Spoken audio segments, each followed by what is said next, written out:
Happy Wednesday, good people, and welcome to another edition of WWT Live as part of Women's Wrestling Talk. And you know what? I thought it would be a good idea for us to go head-to-head. Now, how exactly did that work? We'll talk about that and more today on WWT Live. Howdy, folks. This is Willow Nightingale, and you are watching Women's Wrestling Talk. 10, 9, 8, 7, 6, 5, 4, 3, 2, 1, 0. Women's Wrestling Talk, the number one women's wrestling network on the planet.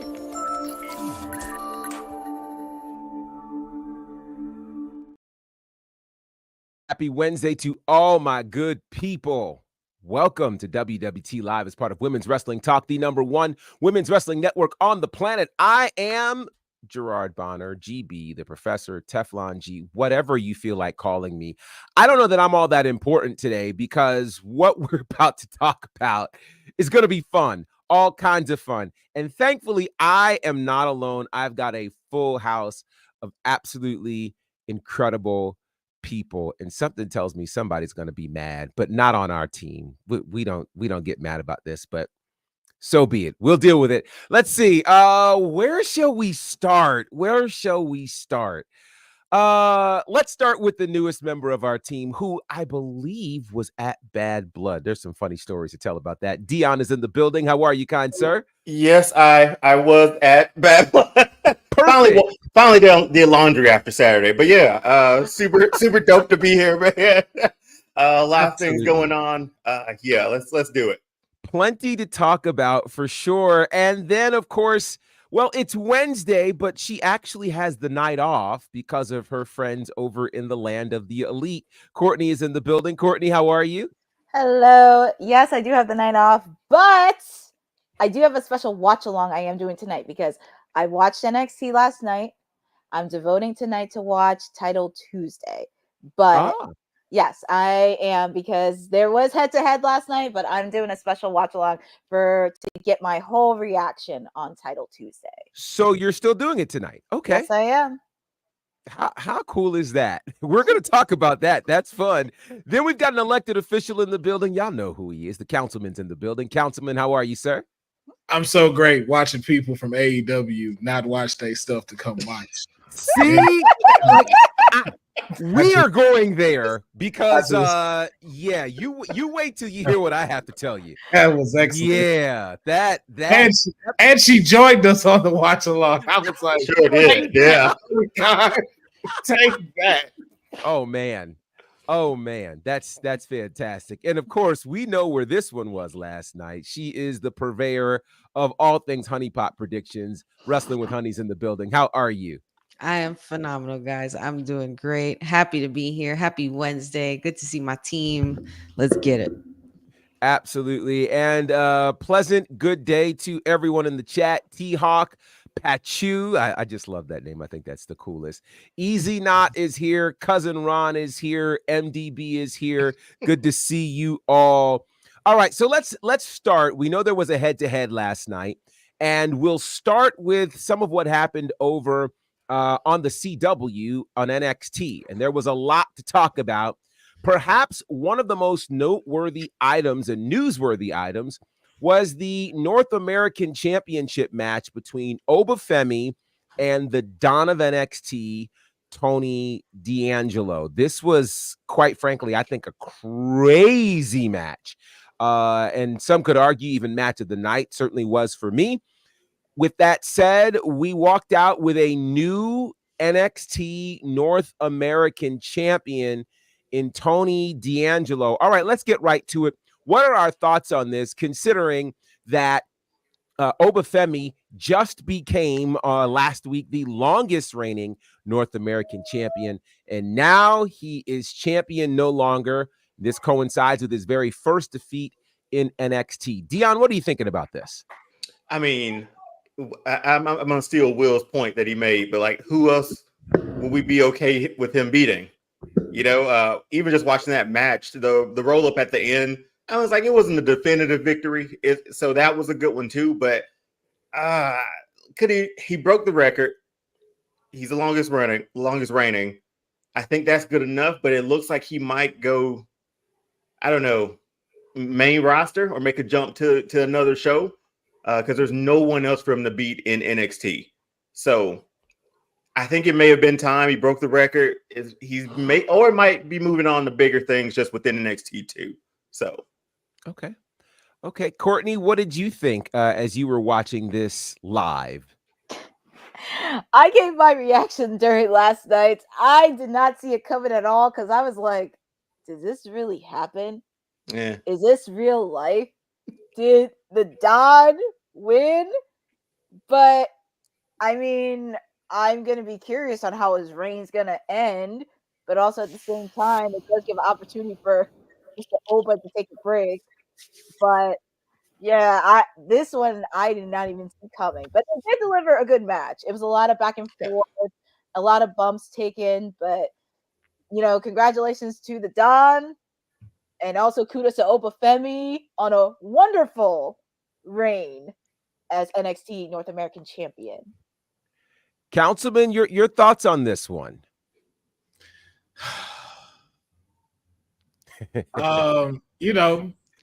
It was bound to happen. As Dion mentioned, I'm like, it's going to happen eventually. I think Mick Foley Jr. beating Gunther softened this blow in seeing this. And I was just like, okay. To Dion's point too, it wasn't a definitive roll up, and I think it's good for the Don. And I just like to Courtney's point too, I wonder what does this lead to? And the thing I suggested on the post show was, now that you're champ, no one should immediately get to you. Like if someone wants to challenge you, you need to act like the Don. Like they got to go through the family first. Then they get a shot with you. So it's just a chance to like really see him if this character is gonna work, or do we finally just hang it up? But I'm okay with it. I think Oba needs a break, gets a chance to rest, and no matter what's next, if it's the NXT title or if it's a call up, like we know Obafemi turns heads. Mm-hmm. So shout out to the Don, man. Oh, God. Honey, you have the shades on, so I can't wait to hear what you have to say. Congratulations to the Don. But other than that, I'm not feeling it. I don't know. This is my bias kicking in, and it's still fresh in my mind. And I was actually like jaw dropped when it happened, the actual pin. And I was like, all right, well, here we are.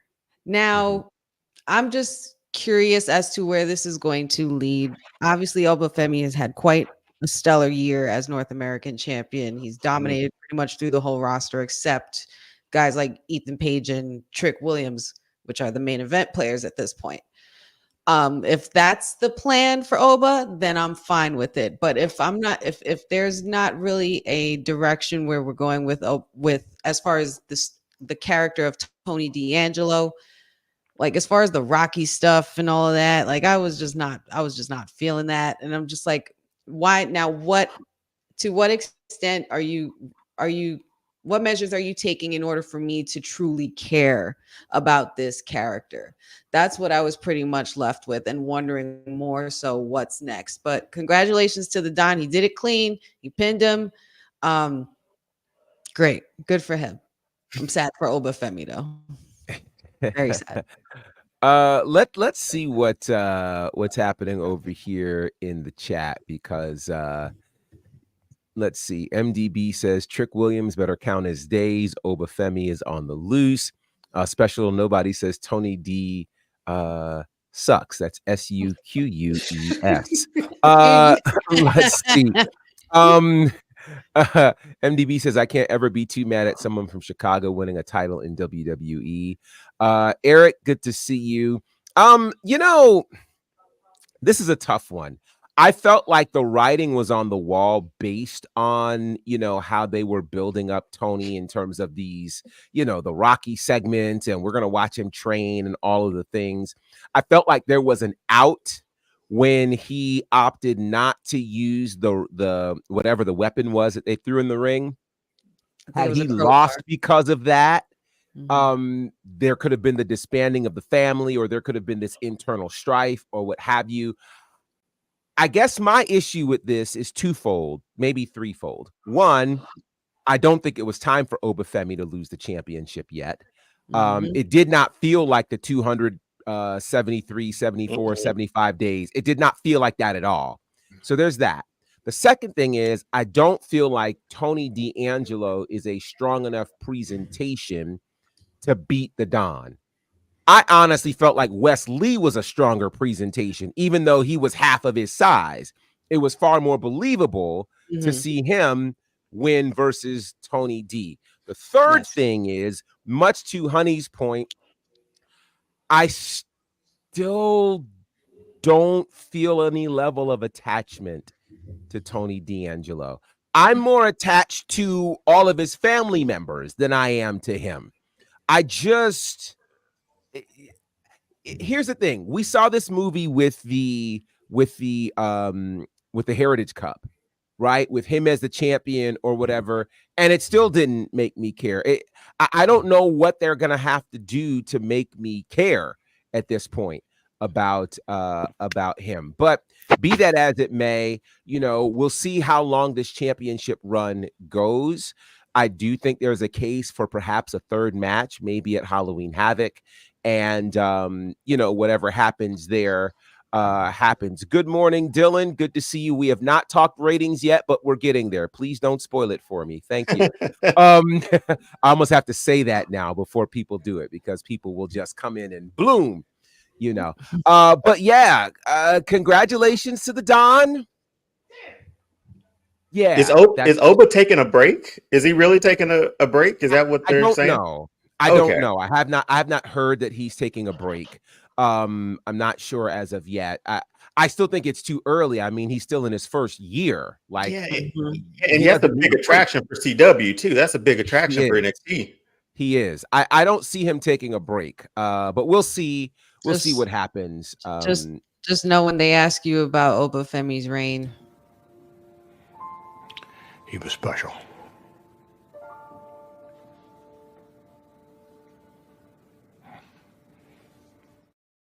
I mean, it's not like his career is over.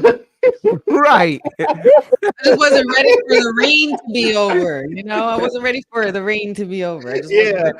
But it definitely means that there are some bigger things for him, which I think it's also safe to say that perhaps he's grown out of the NXT North American Championship, which is, I think, a very fair statement for him. So there were several other things that happened on NXT last night, including this match, which served as the main event. Randy Orton, Javon Evans. I'm not sure that any of us are surprised at the result. So I guess the bigger question now is, what do you think this has done for Javon Evans to be in this main event spotlight and have this marquee match against Randy Orton? Councilman. I think it helps the other men on the roster, because you have this guy who's taking on a veteran, and you also have him now in like the triple threat match for the #1 contendership again. So it's something of like, now it's a bar that's been put up. Like, hey, if I could beat Javon Evans, who went toe to toe with Randy Orton, that has to put me now more directly into the NXT championship picture. So I can see him getting more of, like looks from Lexis King, from Joe Coffey again, and having them run that back. Maybe even him versus Ethan Page. I think it just kind of, it did what a rub is supposed to do for him. And I think that just helps the rest of the men's division start to have a bar to get set to get where they want to go. Courtney, your thoughts on what this means for Javon Evans, this matchup? I said this last night, and I'm going to say it today. This is his coming out party. He really shined during this match. And yes, the result was obviously Randy was going to win. But just seeing after the match where Randy acknowledged him, and it just showed that if I could be in a match with one of the best veterans in the business, then my future is bright, and I could be on this exact same level as some of the other guys at NXT.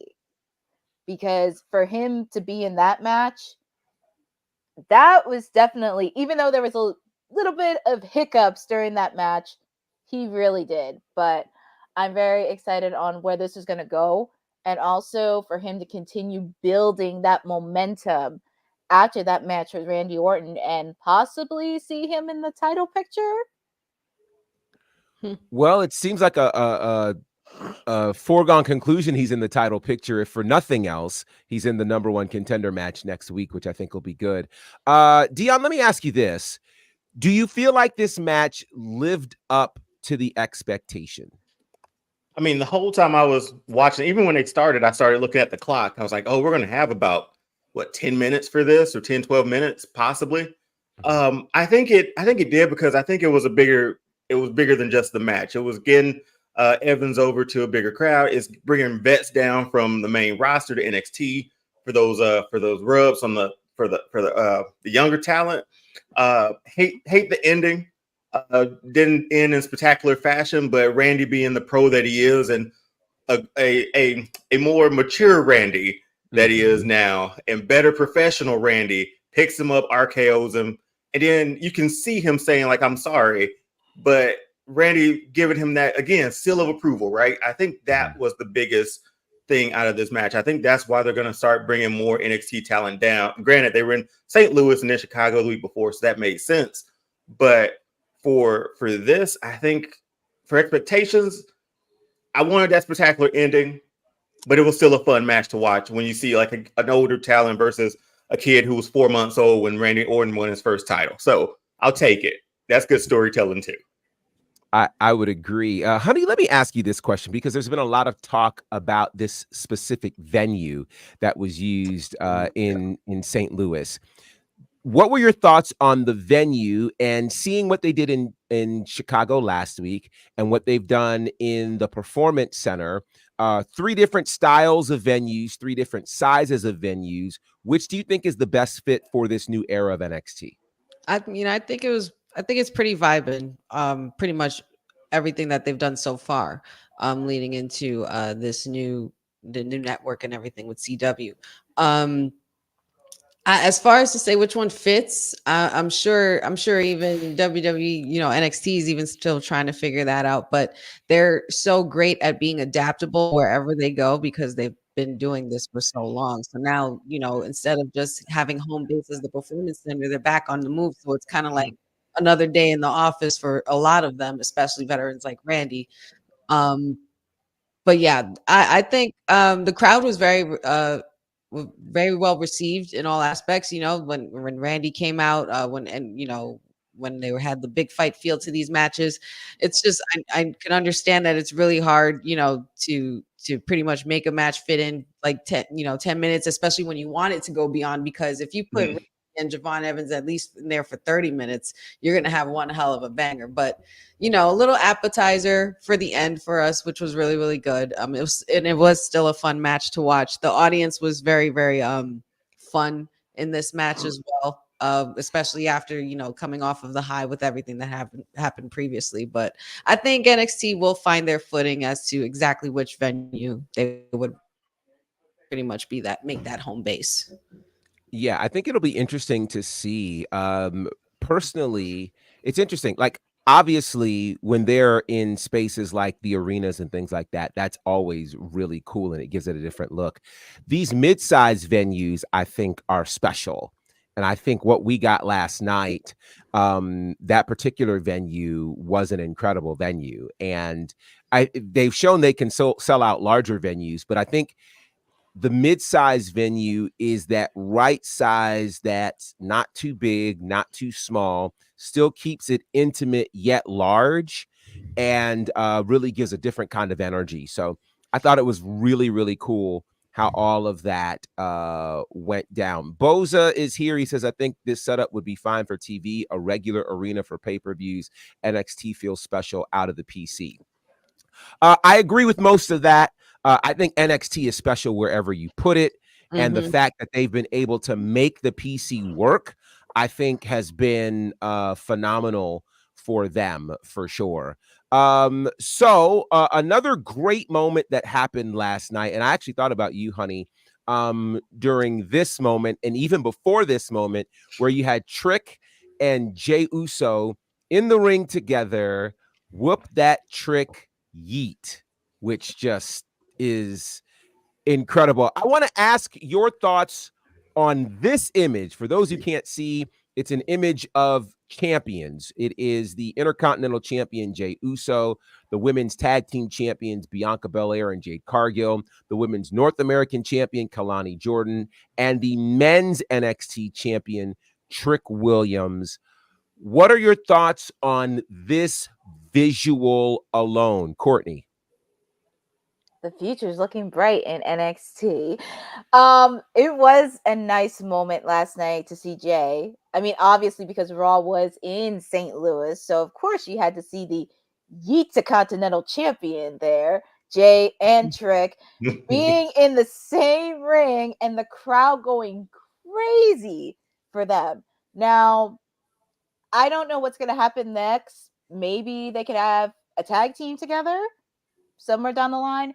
But just seeing that photo and also seeing that because representation is alive and well, and it makes me happy to see all these champions, especially the performance that Bianca, Kehlani, and Jay did last night in their tag team match. Dion, I see you smiling over there. Your thoughts on this image, sir? Well, I read a comment that said that Jay looks like the distant cousin with the good hair. Like that was a good one. Hilarious. That was a good one. But seeing this representation too, I mean, obviously that's been on Twitter a lot lately, the last like 2 weeks or so, between AEW and WWE. But it's a rub to younger talent. It's essentially getting everybody in that ring is over. Like, and that's the wildest thing. And they're all people of color and they're champions. I mean, this is one hell. It reminds me of the Jade Bianca Naomi picture, you know? Yes. So we've had a pretty iconic pictures when they come to this, but for this representation means a lot. And I guess HBK been looking at some tweets himself. So it was a good part on him. Good on him. Councilman, any thoughts on this image? Yeah, NXT is the place to be.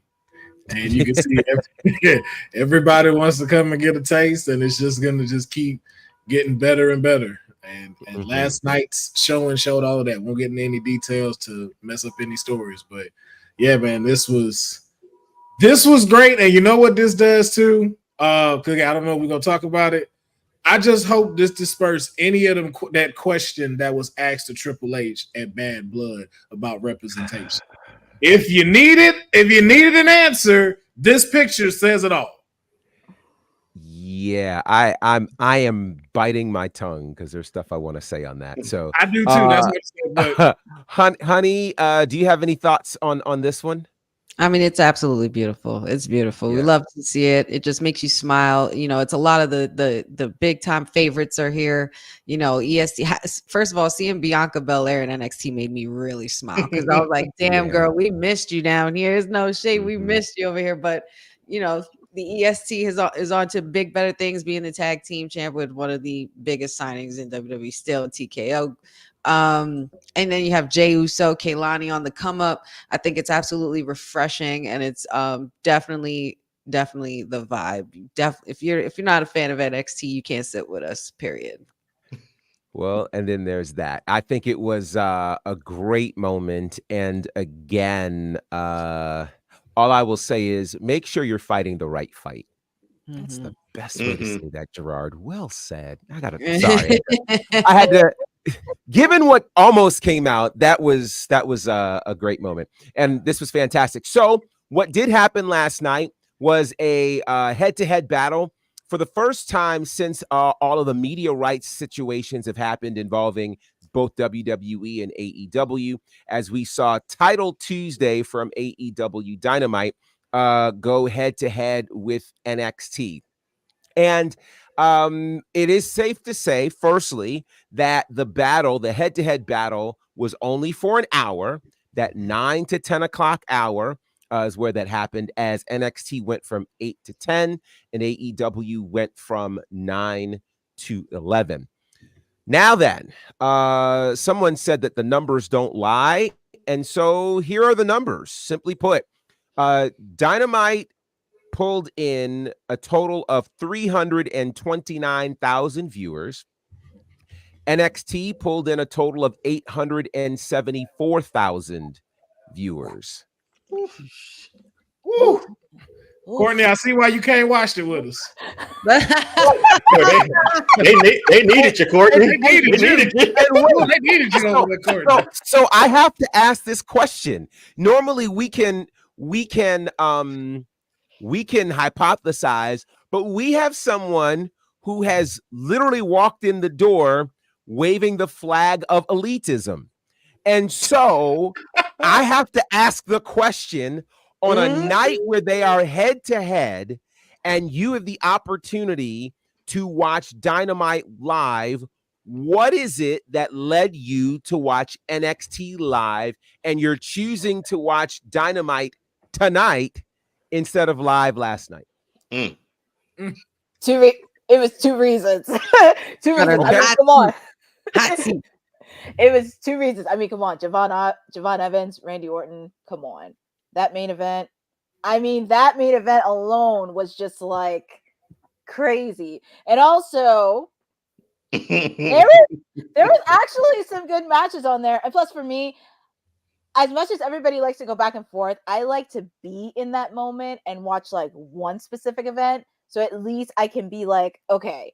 And also for me, it's really hard to go back and forth because I feel like, did I miss something? Did I not miss something? Or anything like that. And also for me, I guess because I'm used to it watching it on Wednesdays, it's a habit. But for me, I know everybody kind of said, oh, last night's episode was not that great and all that stuff. I will be the judge of that, considering it's the last Dynamite before Wrestle Dream this weekend. So I will give my thoughts when I watch it later tonight. And also, yeah, I mean, Javon Evans, Randy Orton, Plessy and Kaylani, Jade, Bianca. Come on. Wop. That's all They not like us. They not like us. They not Wow. Wow. Courtney, I have to say, this is so intriguing to me. It's intriguing because, again, your answer pretty much is I was more interested in what the NXT show had to offer, to the point where not even will I watch Dynamite later tonight, I'm just going to watch it on a completely different day. That's interesting to me. And the other thing that I think is interesting too, I think you make a good point. You're accustomed to watching it on Wednesday, so you did not make the move over to Tuesday for Dynamite, which I think also speaks to a level of investment that you have in the product. In other words, I don't want to put words in your mouth, but on a Wednesday night, when there is nothing specific to watch wrestling-wise, AEW is the answer. But when there is a choice, you chose NXT. Okay. I'm not mad at you. The way he said it. I'm not mad at you. And apparently, much like the late, great Michael Jackson, you are not alone, because about only 329,000 people last night said, I'm locked in to AEW. I also think it's a good look for NXT, who did 895 last week. So for them to only lose 20,000 viewers from premiere to the second week speaks highly of what NXT has been able to produce. So shout out to them. Okay, so what did I say? Y'all are going the crazy. Shots fired, bro. The shots that were fired. They were so subtle too. You don't have a lot of options for wrestling. The only thing you got is AEW. I was like, okay, so let me ask. When you go head to head, and this happens, I'm like, okay, so honey, let me ask you this question then, because 5 years ago, when it was a regular head-to-head battle between AEW and NXT, far more people were invested in the AEW product than the NXT product, certainly during that first run, to the point where NXT ultimately moved nights from Wednesday night to Tuesday night. I'd love your opinion on what is different now about both NXT and AEW, such that we see such a wide gap. Because even when AEW was winning the war, the gap wasn't 500,000 viewers. No, Half a million viewers. Yeah. It was not that. So what do you think has changed in the last 5 years with both products to make NXT seemingly must see when they're going head to head? Okay, so that's a really good question. It's interesting too, because literally 5 years ago we were on the opposite ends of what was going on. Now it was just literally the opposite. Only NXT was moving, and NXT wasn't being viewed as much as AEW. I think the advantage that AEW had then was, of course, the following of those who created AEW and who were pretty much the start in it, and it was something fresh and new, and it wasn't solely entirely based on Vince's product. I think a lot of the change now has to do with this is one of the main changes, not the biggest change, but Vince being gone. NXT 2.0 was at that point in time was changing to the colors, and that was kind of his idea. Because remember, we saw some reports, and I think we had talked about it. There was like some reports where they were pretty much concerned, and Vince wanted to change the show up or something like that. And it was just really confusing. But I think now NXT has caught their footing as far as, we know who a lot of these superstars are now, due to the proper storytelling and the proper building, and the investment into, writing in these characters in the way that they have. And I think it's also the fact that you have guys like Shawn Michaels and Paul Levesque back there that are, showing face as well. You see them on TV on NXT, which of course you would hope to expect. And everybody remembers, especially those who are our age as well, and maybe a little older as well, that's D-Generation X. So if you were a fan of D-Generation X, you're definitely going to want to see what these guys are actually booking and doing weekly with these new talents. And I think that the energy of NXT has changed so much since the whole TKO signing. I mean, with WWE period, with TKO and everything like that, NXT also kind of caught wind and went with the tide and is riding that wave of ushering them in that era, which made room for the CW deal, which made room for, guys like Obafemi and Trick Williams, and, making collaborations with the hip hop community and Sexy Red. And you had the Migos there.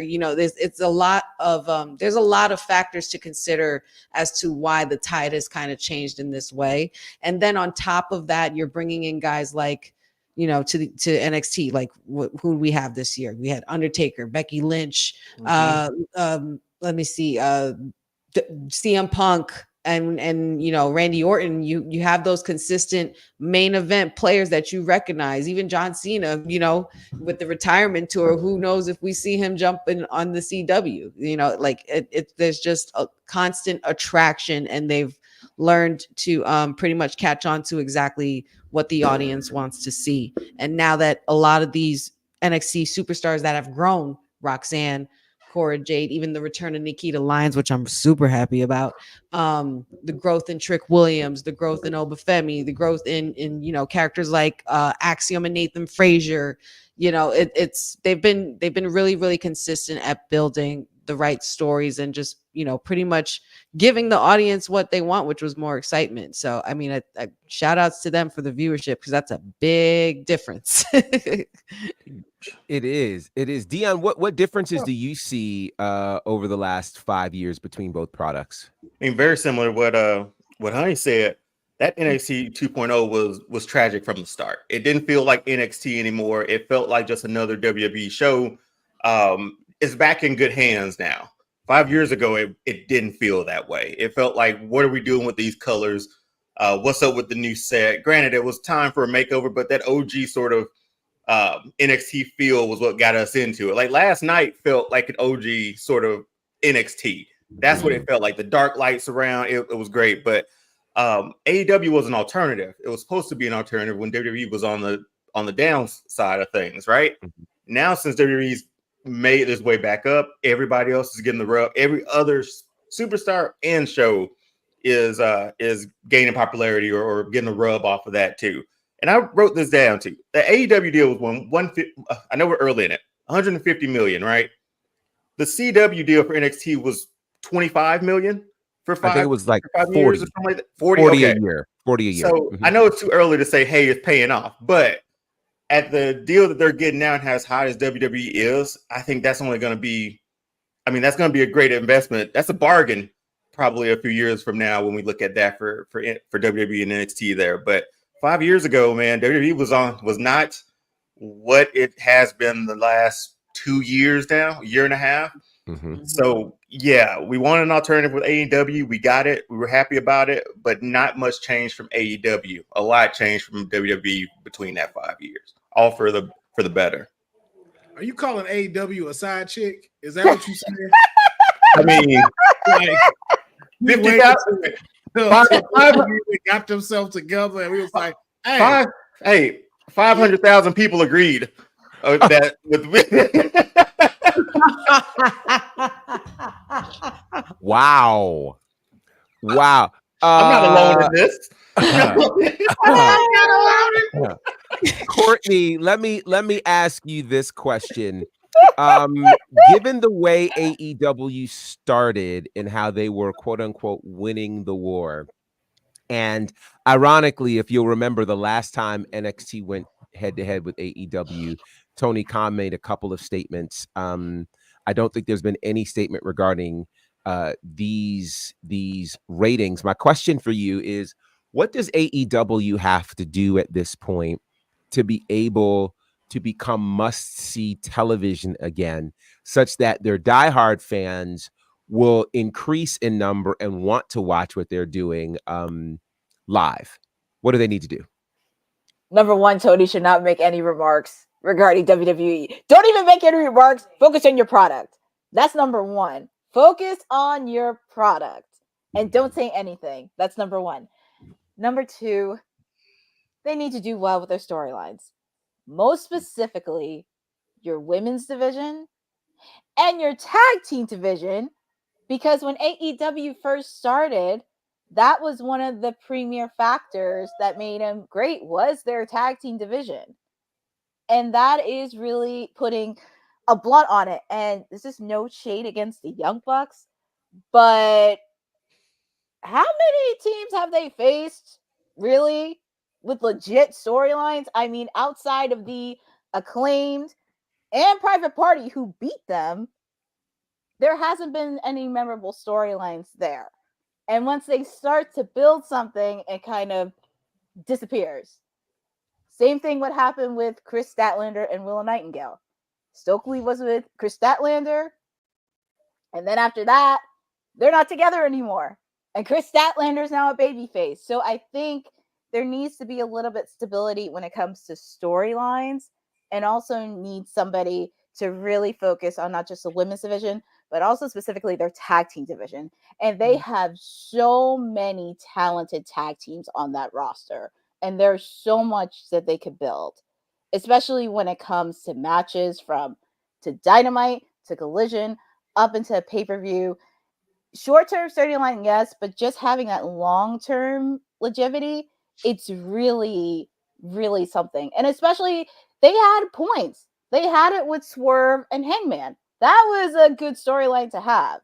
And also having Bryan Danielson leading up to All In, because he was on his road to retirement. But it just needs to be a little bit of stability when it comes to those storylines, because they have the talent to do it. It's just have to figure out what is what. Fair enough. Councilman, I saw you over there rocking. Did you have something you wanted to add, sir? I just can't believe Dion said AEW is a side chick. Yeah, that Wow. that got me. That got me. That's that got me. But Courtney just said the best for all of it. Like, Okay, just hire Courtney and get her to do all that for y'all. Otherwise, I stick by what I say. Like, yo, it smelled like WCW all over again. And I'm not gonna be surprised if you see Triple H doing the interview and it's just like, yep, TKO is acquiring AEW. Wow. Yes. We bought our competition. Oh God.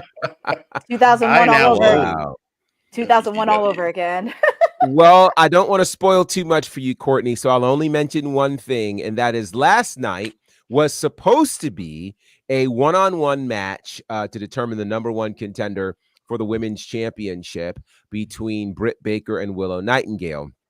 However, Britt Baker apparently got very sick, could not attend, and so Tony Khan, which, by the way, did his first TikTok in 2 years and decided to use this as the subject of his first TikTok for 2 years.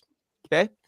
Yeah. So instead of having Willow fight another former world champion, have her fight 3. Sure, that seems very fair.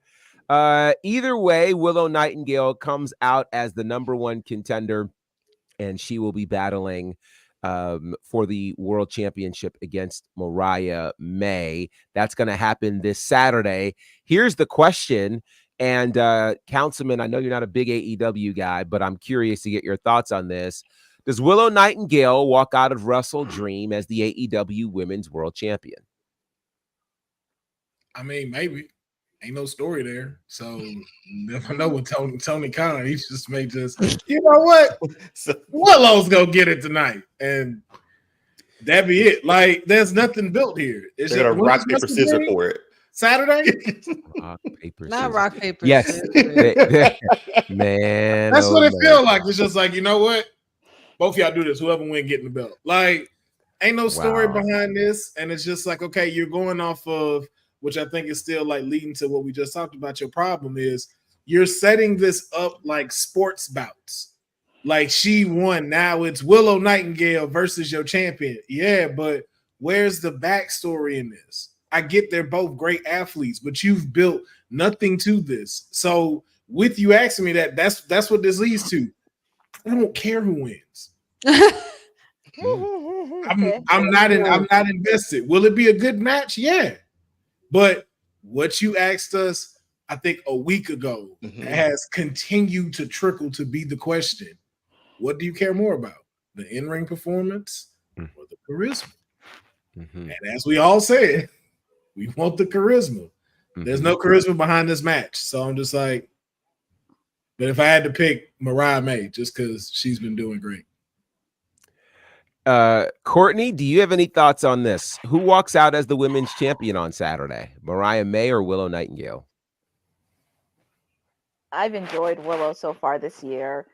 I know they met during the Owen Hart women's tournament, which was a good match, by the way. And I think there should have been, I know they mentioned it previously, like last week or a week ago, but I just kind of wish it was built up a little bit longer because I feel like there could be some chemistry there. As much as I would love for Willow to see, I do see future potential as champion.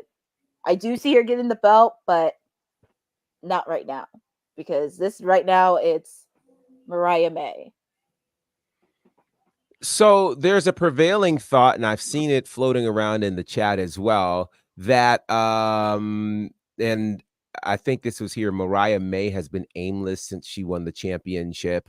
I saw someone else mention that Mariah is boring as champion.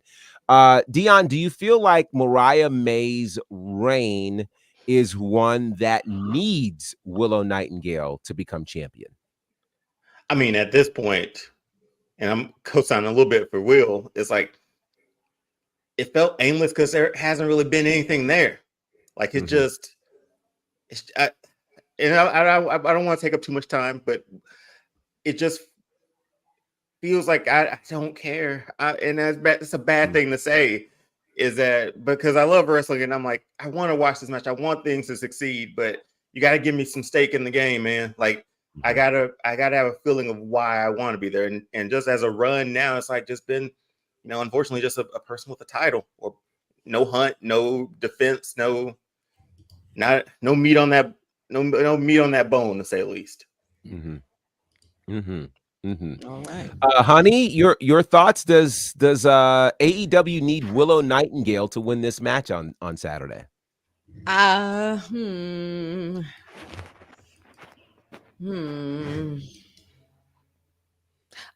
You know what? I'm gonna go on the opposite route on this. I'm gonna say yeah. I think she should, and I think she does. Because I kind of agree with some of what everyone is saying in the chat. Mariah May's story has nothing really based around it except for Toni Storm.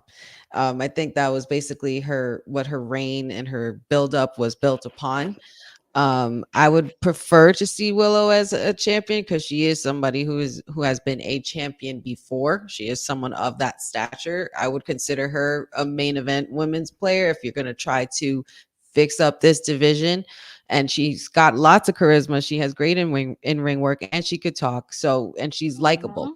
But I just think that yeah, there has to be something more to work on as far as building up storylines and building up rivalries and such, building up that chemistry to see if you guys could actually tell a great story, give us a few best out of threes or whatever it is, whatever you got to do, something to stir up the pot. But I think that I'm also going Willow because she's born in New York, so I can't go against a fellow New Yorker as well. So nope. Yeah, I think this will be interesting. Certainly, I think so many of us are pulling for Willow, and given that Willow was had a top 10 year on the women's 150 last year, 250 last year from PWI. I know the new PWI 250 will be coming out relatively soon, so it'll be interesting to see where she fits on that. But I do think it's time for her to be a world champion. I feel like AEW, and I say this very respectfully, has only had one memorable women's world champion, and that was Toni Storm's third reign. Okay. So there's a lot to be said, I think, for that. So yeah, we'll see how this goes. Again, that's Wednesday. We've got a little time before we get there. But speaking of women and women's championships, congratulations to Candice LeRae, who today defeated Io Sky to become the inaugural WWE Women's Speed Champion. I saw shades go on immediately, honey.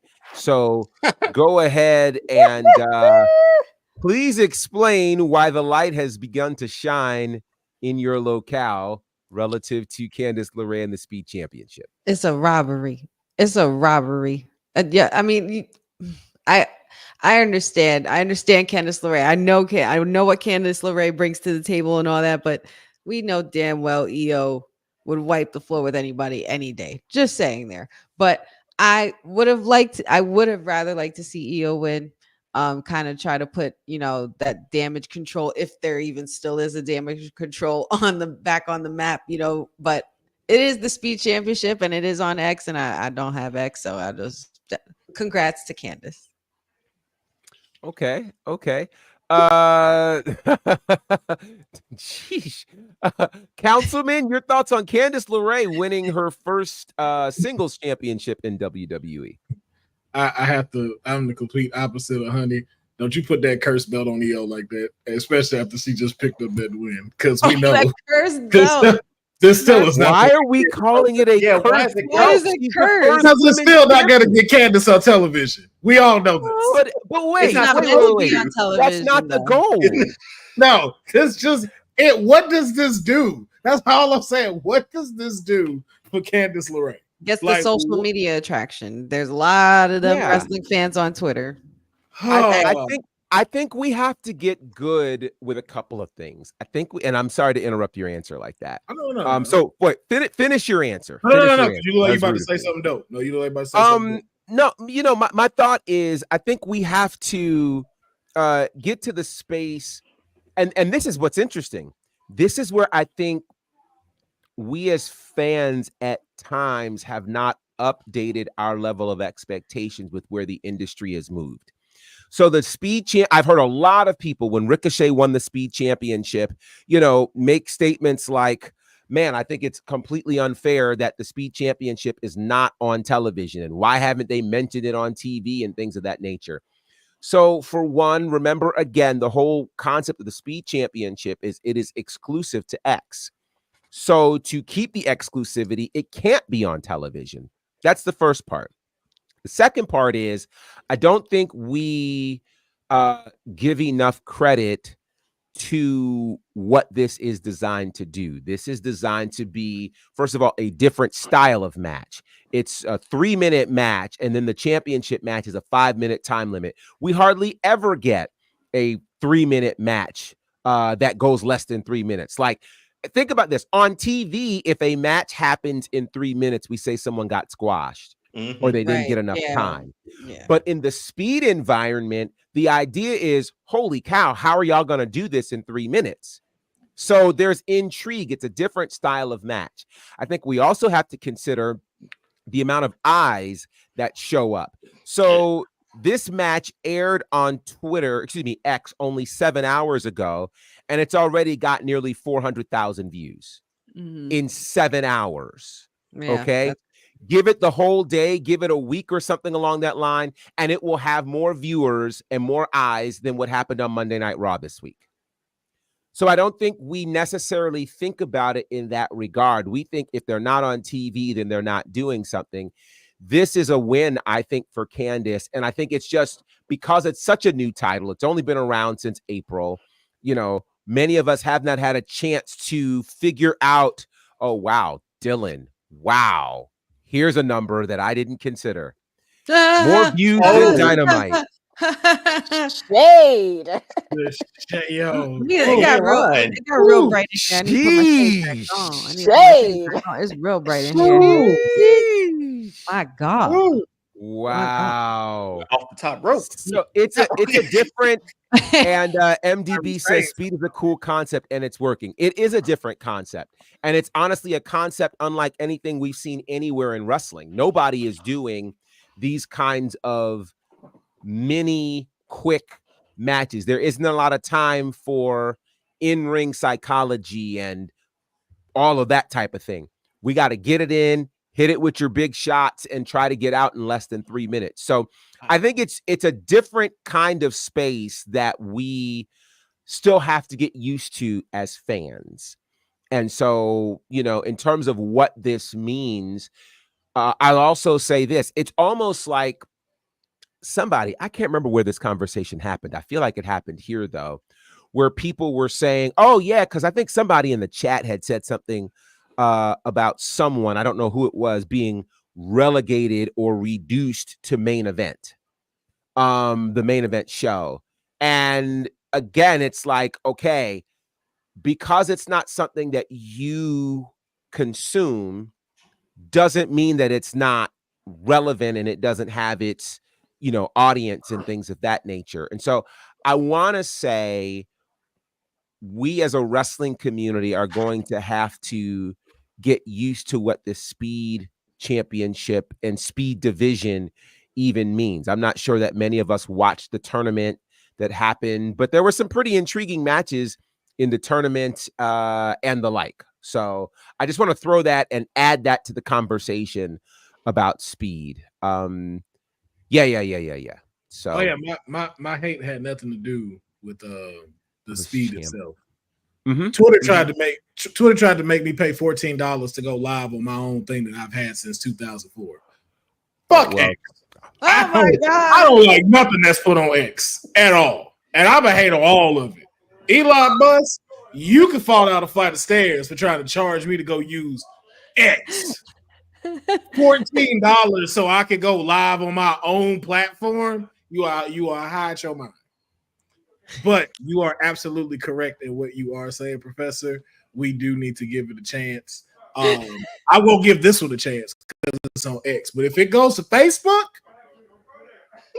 I will be all in for this. But X, all that over there. You can keep all that up. How dare y'all try to charge us for our accounts we've had for over 10 years?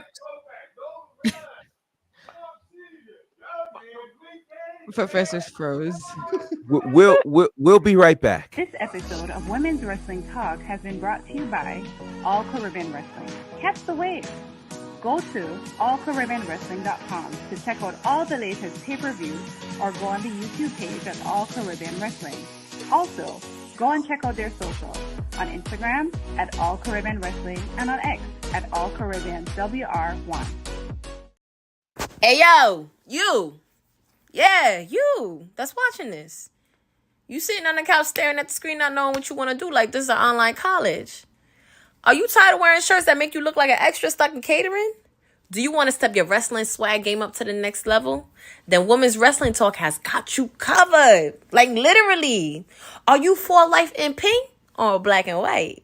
Or maybe you're the EST and people need to respect you accordingly. Want to put some pride in your stride and show off the muscle in your hustle? Then make sure you check out the WWT store. Not now, but right now. Alright? What you waiting for? Head to www talkpodstore.com and don't make me fight you. Shit. Yeah. So if you'd like to get some merch, you can scan the QR code in the upper right hand corner and check out all the cool merch that's happening from Women's Wrestling Talk. And we are now just 10 days away. I cannot believe we are this close to Fight for Paradise, the next big event from All Caribbean Wrestling. It's taking place in Nassau, Bahamas. It's going to be special. Count them, 4 WWE Hall of Famers, multiple title matches happening, and all sorts of surprises, plus an opportunity for you to win $1,000 courtesy of All Caribbean Wrestling. You can go to the All Caribbean Wrestling Instagram or Facebook page, Instagram or TikTok page for more information. I don't know who is screaming in somebody's background, but it's slightly entertaining. But yeah, All Caribbean Wrestling, cool things are happening there. And by the way, I've got kind of a sneak peek for you.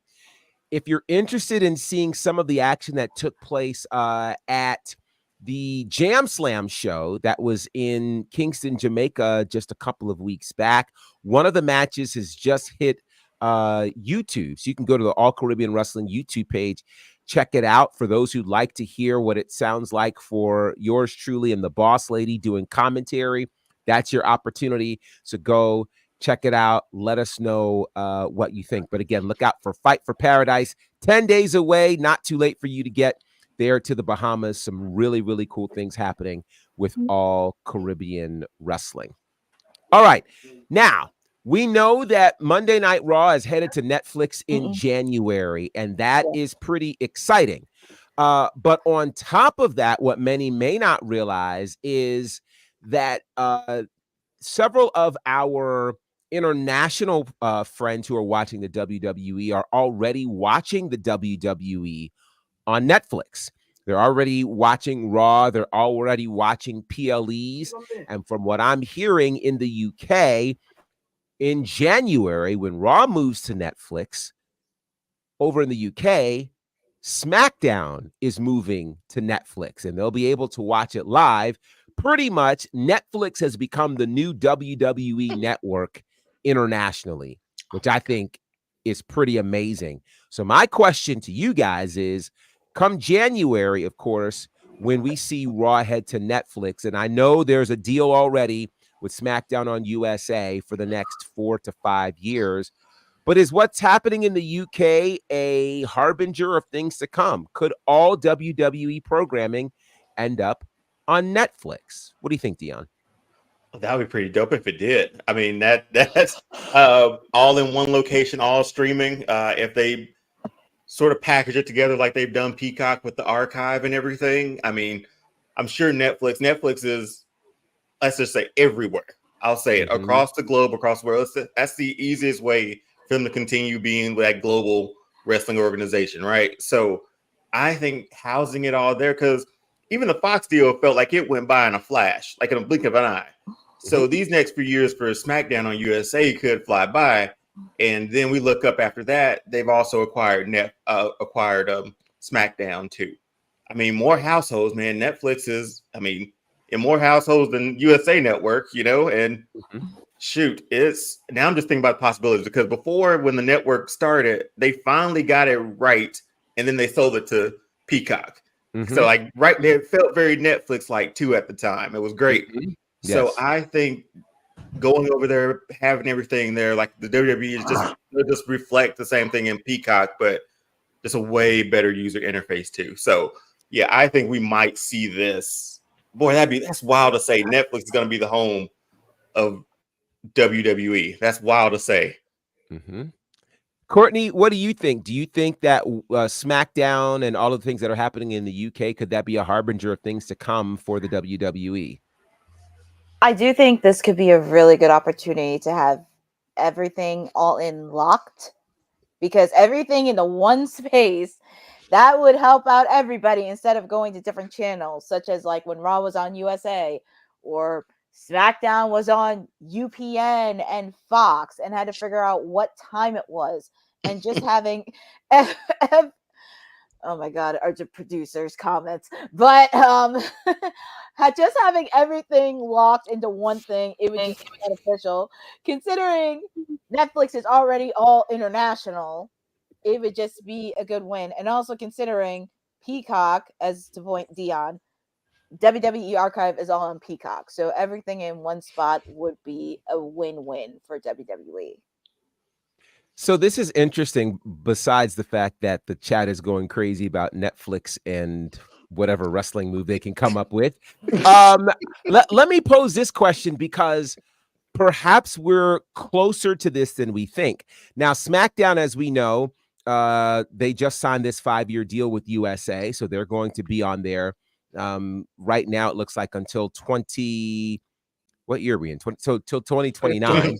I couldn't remember what year we were in. Here's what's interesting, guys. The Peacock deal with WWE ends February of 2026. So we're not that far away from this. With that said, honey, do you think the WWE network as we know it is heading to Netflix in 2026? I think that's an absolute possibility. I think that's an absolute possibility for sure. It would be an awesome move. It's already a pretty big deal, no pun intended, considering the deal that they've made coming into January. I would actually like that, because I do like the formula of them being able to stream all of their content, even the archives, like how they have on Peacock and the WWE network. I always enjoyed that, and it would be pretty damn convenient because everything else is on Netflix anyway. So I think this would be awesome, and it just keeps, like, as to Dion's point, I would have to agree, it would just continue to keep them in that global organizational spot and being on the primary streaming source. Netflix is definitely one of the top. So, Councilman, let me ask you this. One of the reasons why the WWE network is on Peacock is because of the longstanding relationship between the WWE and NBC, which goes back all the way to 1985. So you're talking a 40-year relationship. Do you think that the WWE could say goodbye to Peacock in 2026, or would they look to at least have some standing relationship with that streaming service? I think they still will, just because of Saturday Night Main Event coming back. So I don't think we fully closed the deal. I don't know how it's going to look between Peacock and Netflix. If like Netflix just houses like the SmackDown and Raw, Raw for right now, and house all of their episodes, and Peacock takes care of the PLEs. Not sure, but I don't see them severing ties with them. Like, it seems like a very good relationship. I also think it helps bring dollars to Peacock and allows them to keep making like a lot of these original like shows that they're doing. So I think they're just, as WWE continues to grow in the product that it has, I think it's just growing for how it wants to expand and be everywhere and available to everybody, especially with Raw now being on Netflix. So many people now can watch it and not watch along on Hulu. Well, not a watch along, but the recap on Hulu and miss majority of the show. We can now go see it straight from our phones, everything. Mm-hmm. So this is going to be interesting to see how it all goes down. I wonder, and again, time will tell what kind of bid Peacock is willing to put in, because I think ultimately whoever is the highest bidder and has the best deal could come away with the WWE's library. Now, speaking of Raw on Netflix, of course, that happens January 2025. But this past Monday was the first time in 12 years that WWE Raw was a 2-hour show. So I want to get your thoughts. How did you feel about 2-hour Raw versus 3-hour Raw? And which did you prefer? I know it's only been one episode, but which is feeling right to you? Dion, I see you smiling. What do you think, brother? I need to stop. You're like, I'm giving myself away. I mean, it just goes to prove that I really don't know what I want. Because for years we've been saying, oh my God, this is too long. That third hour is a drag. Oh my. And now we go back to 2 hours and it felt like I missed something. It's like it felt like there could have been more. Obviously, we've been three hours, so we were missing a lot. But it didn't. The reason I felt like it worked Attitude Era, Ruthless Aggression Era, because it was just chaos television. It was like Crash TV. It had to move fast, and it showed the times. Right now, we've moved into, again, we're telling a lot more better stories with a lot of different characters. 2 hours didn't get us that last week. You blink and it was over. So again, it just proves that I have no clue what I'm talking about. That 3 hours, as much as Triple H says that third hour is hard to write for, as a fan, I'm like, thank you for drudging over that third hour to make that work since 2012. So I appreciate it. But yeah, I was dead wrong. Courtney, your preference. Did you enjoy the 3-hour Raw or the 2-hour Raw? It felt so quick watching 2 hours. I actually forgot Raw actually was 2 hours before it shifted to 3. So it just felt, I think it just felt a little bit rushed in a way, because it was the first time they did 2 hours. Because when I was watching Raw, it felt like a little rushed, especially with some of the women's matches and also the segment with Liv and Dom, and also didn't see much of some of the other superstars that faced in Black Blood. We didn't hear from Damian Priest. We didn't hear much from Finn Balor. There were some superstars where it didn't feel right. But I think as time progressed in the coming weeks, I do believe it would be good to do it 2 hours, because sometimes when it's 3, and even when it first started, it started getting very repetitive. Especially in the main event, where you had some people that faced off in the same matches or similar matches over and over again without telling a story. So I am going to embrace the 2 hour mark and hopefully do a better job with less fast procedures. Okay, Councilman, 2 hours or 3 hours? Man, bring my 3 hours back. 3 hours back. I would say same thing Dion say. I remember when everybody was complaining, 3 hours is too much. And I was like, nah, 3 hours gonna be fire. Now everybody's like, bring back my 3 hours. It's not just felt so quick. Yeah, that's what happens when y'all always keep playing. 3 hours. And here's the reason why. Because you're gonna miss out on so many superstars that are there. So we're definitely gonna miss out on our tag team division that ain't necessarily there either. What we didn't get to see American Made or Alpha Academy, and they're usually within that 2 hour mark when you have that like I consider the mid card hour. We didn't get to have that really. You got only one representation of that, which is Xavier Woods and Jey Uso. And then a few more other ones. And then it's like, okay, now we have to take 8 women and they only get one match. And we're going to put them in there and we're going to make that a beef that's going to end right here. And it's just like, oh, okay.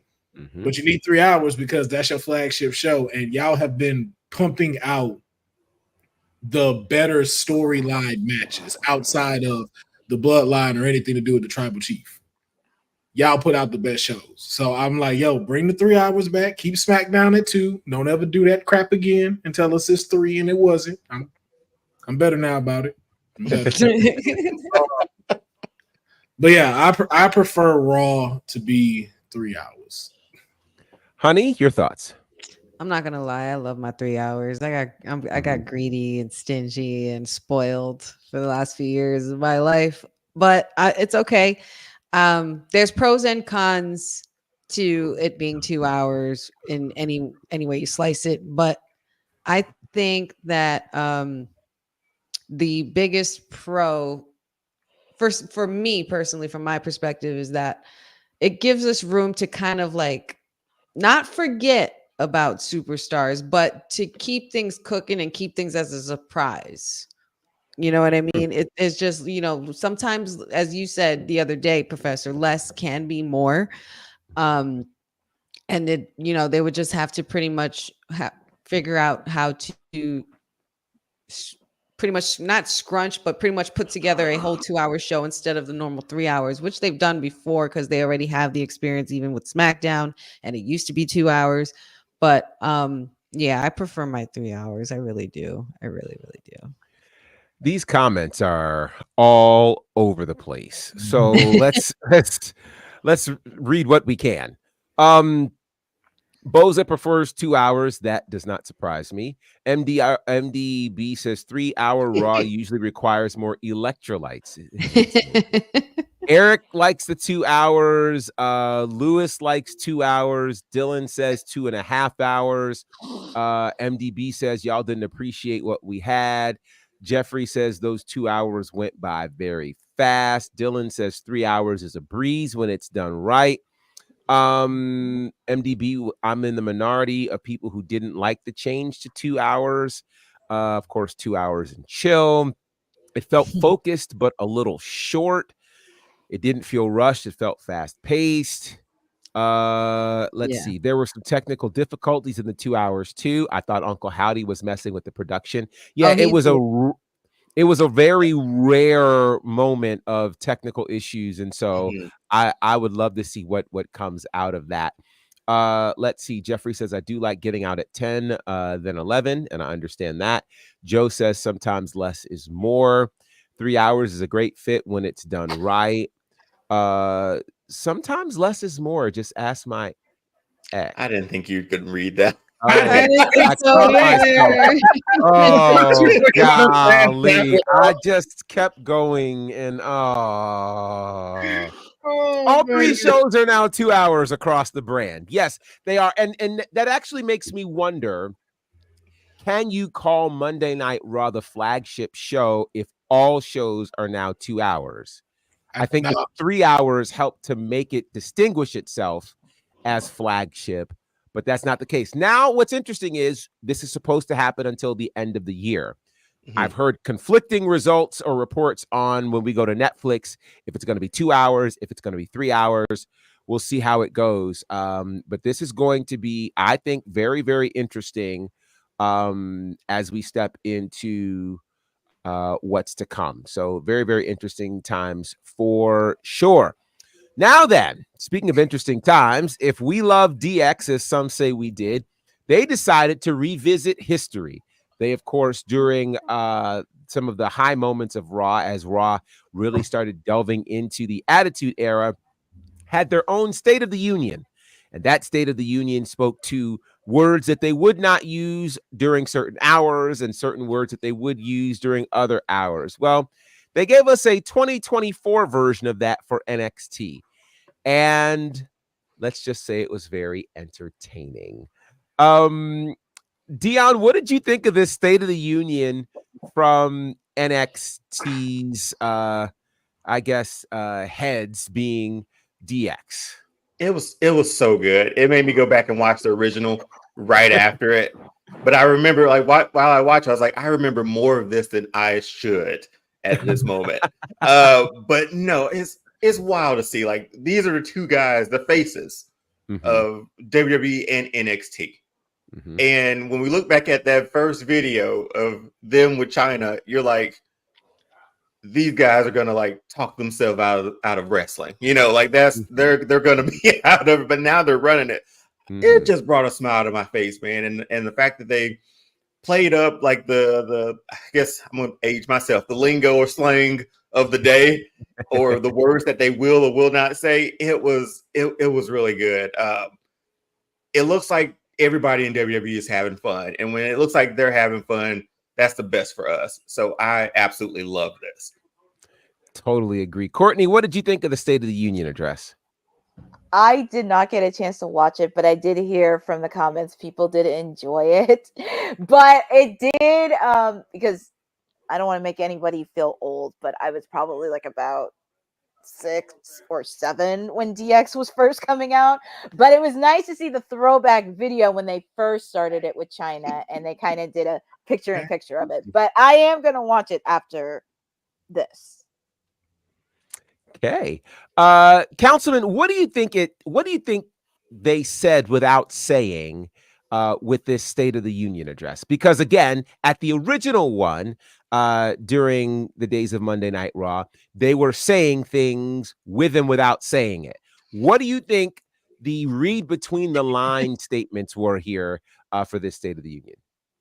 Oh, I gotta swallow my pride a little bit when she called the first State of the Union a throwback video. I'm like, oof. Man, what? Yeah, I feel like I just got slapped in my face, man. Like, oh, like we were all just calling it the video, but the throwback video. Like, the throwback. The original video. You know? Like I remember I was there when it premiered. I'm like, oh, okay. So that's where we are. That's where we are now. But it was her saying, "I don't want you guys to think I'm calling you old." Oh, okay. We get it. Like we got it. I don't know the lingo too well, so I don't know how they go do this. I don't know what I knew what he was like when you cooked. I was like, this is the funniest stuff. And that he's vegan.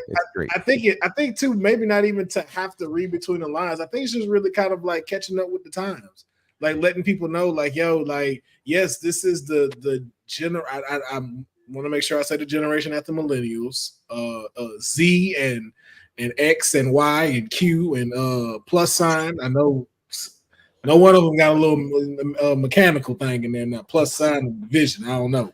But it just shows that, you know, like these are the ones that we're also trying to adhere to at NXT, which I don't think is the wrong thing. I think it's y'all being able to do what y'all have done for a long time, and that is look at the mirror of what's going on in real life and how to translate that into your product. And I think just having still blowing my mind, the 2 dudes that sprayed DX on top of the WWE building now are running it. Like it's like Zach, and I guess I'm finna show my age more. It's like AC Slater and Zach Morris running Bayside. Oh.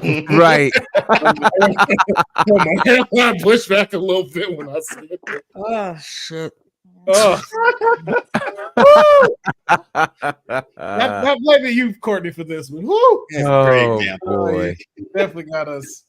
But yeah, I think it's good. I think it's good that they did it, and you're just showing like, hey, we acknowledge all of you. We're not staying in the past. We acknowledge the future, and this is how we move forward with it. So I just thought it was good all around. And to Deion's point, I think Deion said it's good to see everyone having fun, like they're glad to be there. Honey, your thoughts? I mean, you can't have the word fun and wrestling without these two right here, because these two are the epitome of having fun and mixing wrestling at the same time. I was absolutely floored seeing this video. I just lost it because I knew exactly what it was tributing to. I knew exactly I remember where I was when I first saw it, and now it's just like, wow, you know, you two adorable old farts, you continue to keep booking and keep killing the game because we just love it. We love it. There's nothing that these two can do wrong for me as far as the way they've been booking. They're just doing such a phenomenal job. I think it's just their way of just being like, is this good? Okay, keep watching because we got more. We're gonna mess your head up by the end of this year. That's all I took this as. And I was just like, well, I'm ready for the ride. And I'm always down with that. Shawn Michaels took me out when he was like, I don't even know where I'm at on this thing. Like, and that part, and that's one of the reasons why I feel like it works so good because their chemistry and they've been friends for decades. And they you know, Shawn even joked about this on his Hall of Fame speech. Like they call each other their road wives because they've hung out with each other more than they've hung out with their own wives. They've been on the road forever together. So it's just to be able to see that organic humor and because Shawn probably wasn't even supposed to say that. He's like, I forgot what I'm reading. Like, he probably actually forgot and he just played it off. But that's a lot of what Generation X was built on. And to continue to see it happening and unfold right before our eyes, even at this day and age with them, they're legends in the game. Legends. The irony of this, and most people won't figure this out, but so based on what they wore and where they were, they taped this in Chicago when they were together last week for NXT. And first of all, it's brilliant. It's absolutely brilliant. It's clear that they are paying attention to the culture, paying attention to what's current. They made sure they were going to use as many hip hop references as possible, basically letting you know what this life on the CW is going to look like. But I think the irony that this video dropped a couple of days after whoever the person was asked that question in that press conference says to me they were already ahead of whatever you deem an issue because they had recorded this before you even asked the question. Right. So there clearly is a connection to the culture and them intentionally not trying to act like they are current, but being like it was great. It was so good. Works. It's so good. And again, it says to me why, and I've said this before, I kind of want, there's no kind of to it. I want the internet wrestling community to take after Triple H and become cerebral assassins. I want us to start using our brains and putting 2 and 2 together and actually getting 4 and not putting 2 and 2 together and getting 16. Okay. Yes. So with that said, I think this is a brilliant move. Clearly people are watching what's happening here. They know who their target audience is. They are going after their target audience, which is why you see a Sexy Red on NXT and why we see some of the other things and references that we see. It's a great moment. And it says to me that this version of WWE is doing what WWE did in the 90s, which is figure out who their target audience is and go for the jugular. Yeah. And I think that is an incredible space to be in. So congratulations to NXT. Now, remember, if you're looking to watch Dynamite, it is not airing live, but I do believe that Courtney said she will be doing a watch along right here at the top of the hour. So if you want to make it feel like it's a Wednesday, you can go ahead and join her on this watch along. And who knows, this will actually potentially raise the on-demand numbers, which I think are just as important for people who are watching that because they they really do pay attention to the on-demand numbers as much as they do the live numbers. So by all means, do that. Our ratings, our ratings here at WW Talk Pod matter too. Council. They do. No, I'm just like everything he says sounds like shade. Oh my god. I don't think if you want to stick around and watch, I mean, now it sounds like shade. You saying it like that sounds. I can't do. Oh gosh. Well, Councilman, how can the people find you? And yeah, this is hilarious. You can find me on my new handle, Those Ratings. Woo! With the 3 dots. Or you won't find me on all of my socials. And just make sure you catch me here Monday, Wednesday, and Fridays. On Tuesdays for the Tuesday Night Pharaoh NXT watch along and post show. And then coming soon, I can't speak for one of us, but I know I can speak for me. Thursdays has now become all Trill Championship Wrestling. That's right. I have spoken with the main boss, and TCW will be returning, and it now has an additional home outside of my own YouTube and Twitch. It is coming to the Women's Wrestling Talk Network, and it will be on Thursdays. Nice. All right. Dion, how can they find you? Yeah, over on the All-Star Fandom Show on TikTok and Instagram, over here on YouTube as well. I haven't picked a day yet, but we're still going to do one tonight on All-Star Fandom Primetime Championship Wrestling. That takes place, maybe about 8:05. We're like TBS around here, 8:05. But yeah, we're doing that on tonight. I guess I'll pick a day to be on WWT too, because we'll be streaming PCW here too. So we'll let's check those ratings. All right. Well, apparently you can tonight since AEW is not airing according to the press. Well, but I didn't program that. I didn't program that. Now I will say this, and I just don't know what to do with this, and probably throwing this out there isn't helping at all. Was it? I think it was 365,000 for Dynamite this week, right? No, I'm sorry, 329,000 for Dynamite this week. Jesus. For Collision on Saturday, it was 269,000. Damn. Oh, son. Wow. Okay, honey, how can the people find you on these good socials? I'm alarmed by these numbers. I didn't know that one, man.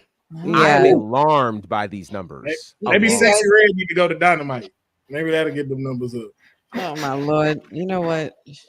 Anyway, you can find me here Monday, Wednesdays, Fridays with the WWT Live crew. Don't forget, every Friday we have that Honey Night SmackDown watch along. This week's going to be a good one. I cannot wait for this Friday. I really can't wait for this Friday. And I hope you can either. But we will be there for the watch along with Women's Wrestling Talk. So make sure you check that out. Follow me on Wrestling with Honey, TikTok, Wrestling with Honey, Instagram, Facebook, Wrestling W Honey. And don't forget to tell your friends about the sweetest podcast around that's going to be coming to your screens real soon, the Wrestling with Honey podcast on YouTube. Courtney. I'm laughing at Dylan's comments. Oh my goodness. They can find me here every Monday, Wednesday, and Friday on WWT Live. I will be doing a special edition of All Elite Wednesday of Dynamite from last night on Title Tuesday. I will be doing a watch along this Saturday for Wrestle Dream.